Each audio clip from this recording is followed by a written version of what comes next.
Hello everyone, and welcome back to another WARNO Deck Deep Dive, this time featuring the 11th ACAV, the most forward American division. And the last time around, when we looked at it, we went full air spam with it. But this time around, we go a bit less on the air, though it's still a significant part, but the ground forces are the ones that will lead this to victory, and we're gonna have a look in a second. But first, a quick shout out to two tournaments coming up.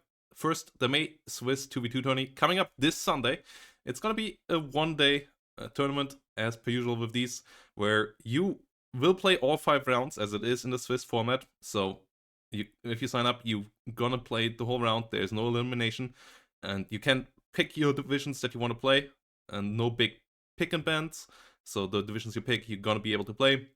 And you're also gonna be able to vote on the maps that we're gonna play. We're gonna play some of the new community maps. So if you wanna have a bit of competitive 2v2 with balanced matchups as well, as you will play against teams with a similar standing to you, so similar skill level in the later rounds as well. And then the second tournament coming up is the WARNO League Season 4 that starts at 2nd of June.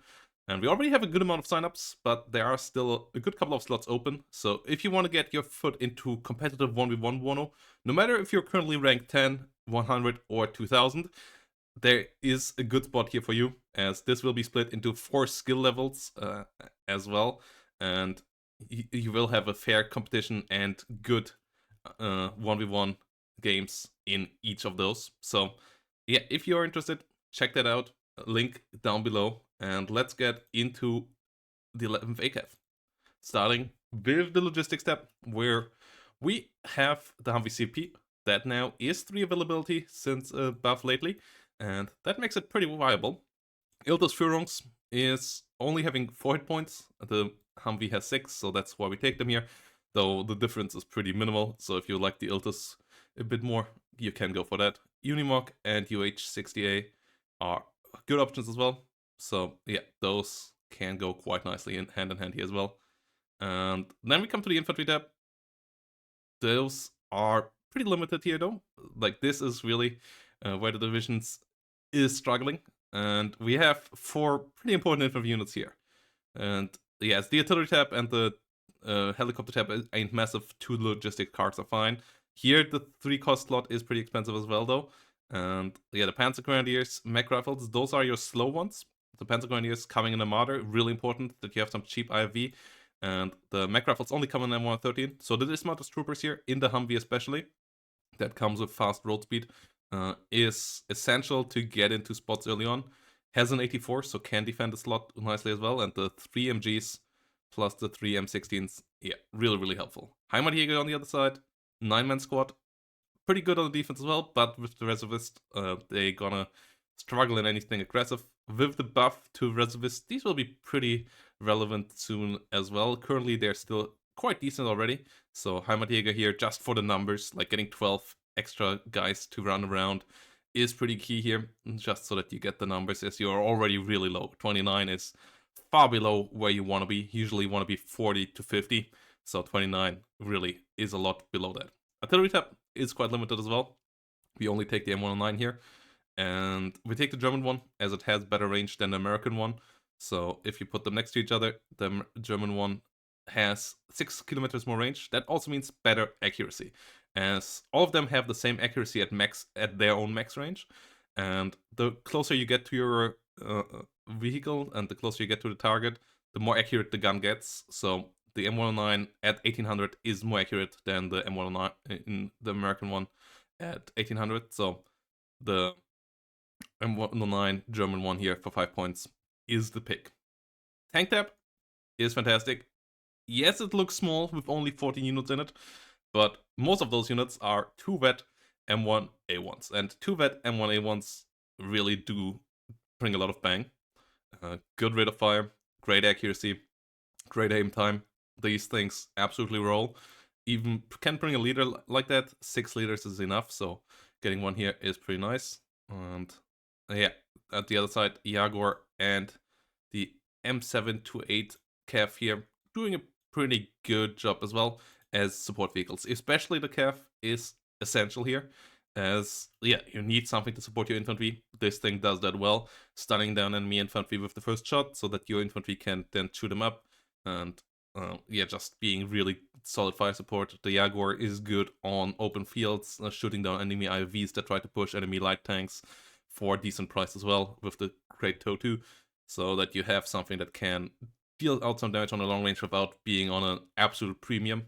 And yeah, you have 7 M1A1s here. You will have 2 more in the Recon tab, so that's still more than 10 minutes of income, so more than 1/4 of the income you get throughout the game. Obviously with deployment a bit less, but still a lot of money here in these M1A1s, so you still can't really afford any more. That's why they come at 2 vet, because you already will struggle to get 9 of them onto the battlefield throughout the game.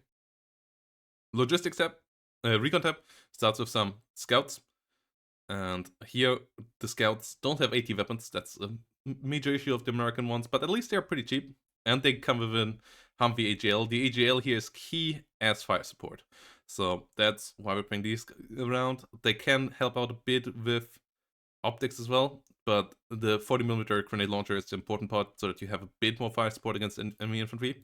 And the quick fix, really great for scouting for your aircraft if you want to use an air opener. In general, a good recon helicopter with the 40 ECM being decently survivable. Can jam as well, so that can be helpful. It's not super essential, but it can be helpful. That might allow your Bradleys to win some duels and so on. And the Kiowa Warrior is really helpful on the flank. The Kiowa here really coming in handy when you land it. The Hellfires still can fire, and even without that, like punishing some pushes with these on the quick can be helpful, but they are super expensive for a 4 point helicopter, so you have to be careful. You have to get some value out of them. Don't bring them otherwise, as you already have a lot of expensive units. Using this and losing it is really painful. LRS here as the forward deployment, and they have a light AT weapon. It's not great, but it is an AT weapon. And they have a decent amount of firepower there as well, but you usually don't want to use them for that. You usually want to use them for the GSR, so that you have something spotting for your tanks and your Bradleys to engage. And that's where these can come in. A bit of forward deploy, land grab can be nice, but you usually want to then disengage with them and let the other units do the damage. Bradleys, pretty key. TOW2s are essential. The forward deployment can be helpful. The M3A2 with the 5 frontal armor can win a duel against any other IFV in a 1v1, though with its price it usually is not quite in a 1v1, but more in a 1v2, so you have to be careful with how you use them. But it can be really helpful in the tank fights as well, so having the Bradleys is pretty important. And then we have an M1A1 ACAV, as this one is really helpful. In the opener, you can play some stuff. It can be really helpful in the tank plops later in the game, spotting for those, so yeah, all around pretty important unit here in this deck as well. And then AA tab, starting with the OH-58 CS. Really helpful in killing off enemy helicopters that try to run down your deployment. Really helpful in killing off recon helicopters. And also pretty helpful in shooting down enemy planes if you micro them well, as they have a really low aim time on their stingers, so enemy planes coming in will get shot by these stingers quite quickly. And if you have all 3 together, or at least 2 together, you usually can trade with an enemy plane. And then if they try to hunt down your helicopters with those, that's not really viable. So yeah, don't keep them too close to the front line, but somewhat behind them, so that they don't get shot by enemy manpads. And if you have them there, they can do their job really nicely.